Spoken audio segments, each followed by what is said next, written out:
Good morning guys. Good afternoon guys.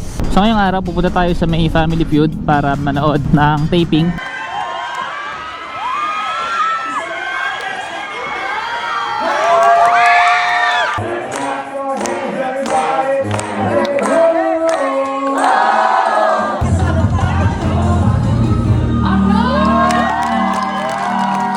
Actually ito yung ating pang third time na pupunta doon sa may studio no, ng Family Feud. So doon siya sa may GMA, GMA Annex building, since GMA siya pinapalabas. So maganda yung lineup ng mga players ngayon, kaya naisipan kong bumalik hanggang 7 PM yung taping so 1 PM yung start. Bali 4 episodes yung i-shoot. Siguro nasa isa't kalahati per episode yung i-shoot. So isa sa inaabangan ko dito na lineup is yung kila kila Catherine at saka kay Alden, yung palabas sila na bago ngayon so magkalaban sila kaya naka-excite pero ngayon dito na tayo guys sa may Valenzuela. So meron ding free food dito so lunch and dinner ata yung pinapakain dito. Ayun, wala namang babayarang ticket, wala namang fee, wala kayong gagastusin maliban lang sa pamasahe nyo and then pagdating naman sa contact meron tayong mga kaibigan doon na nakilala natin dati nung unang punta natin, kaya kapag ka nanonood tayo ng taping madali na lang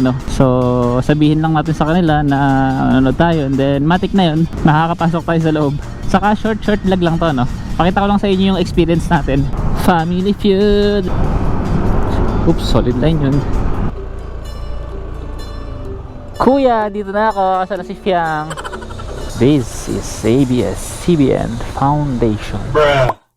So sa puntong ito guys ay kakayari ng i-shoot ng unang episode ang Team Andrew E at ng ibang mga rappers. Hindi na tayo guys nakapag-video dahil bawal ang cellphone kapag actual taping na. At ito nga pala guys yung ilan sa behind the scenes ng pag-take ng episode ni Andrew E.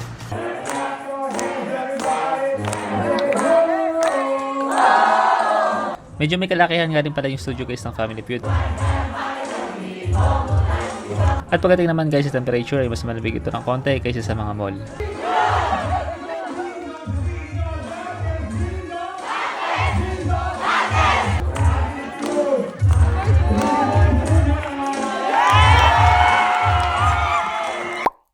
Habang nag-take ng second episode ay nakaramdam nga pala tayo guys ng antok, so nagpahinga muna tayo sa itaas at tumambay sandali. At pagtapos nga pala guys ng second and third episode ay bumaba na nga ulit tayo dahil sa pang fourth episode naglaro sila Catherine at sila Alden. Ito nga pala guys ang ilan sa behind the scenes nila Team Joy at Team Ethan. At ito ng kapating babae nga pala guys ay isang special na tao sa atin at tuwang-tuwa na makita niya ang kanyang idol. Isa nga rin pala siya guys sa supplier ng audience at nagtuturo ng sayo sa opening theme song.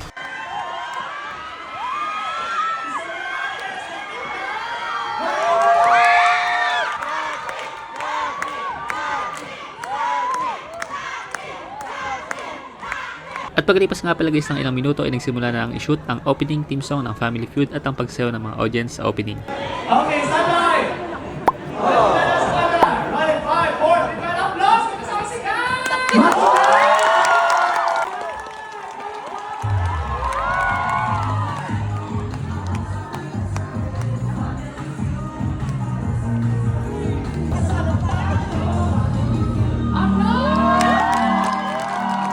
Sa puntong ito nga guys ay binibrief na yung mga players at tinuturo sa kanila yung mechanics ng game.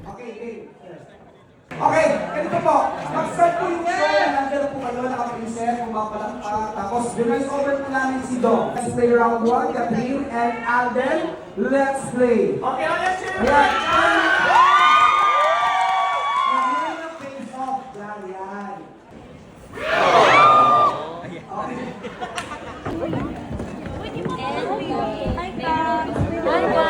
At after nga guys ng briefing ay lumabas na nga dito si Dingdong Dantes para makita ang mga players bago simula ng pag-take ng episode. Sa piling ko lahat po tayo mapapagalitan.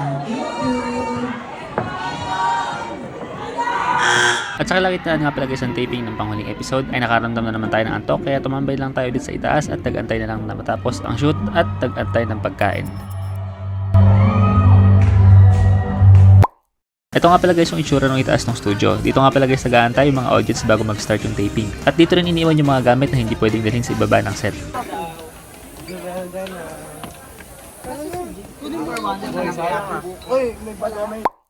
Natapos nga pala guys yung taping ng 7:30 at nautusan pa nga tayo magdala ng pagkain ng mga audience bago umuwi. Pero syempre kinain muna natin guys yung pagkain dito sa GMA bago tayo umuwi at bumiyahe pabalik ng Nueva Ecija. Gusto ko lang naman makita si Catherine, pinagboto pa ako ng pagkain.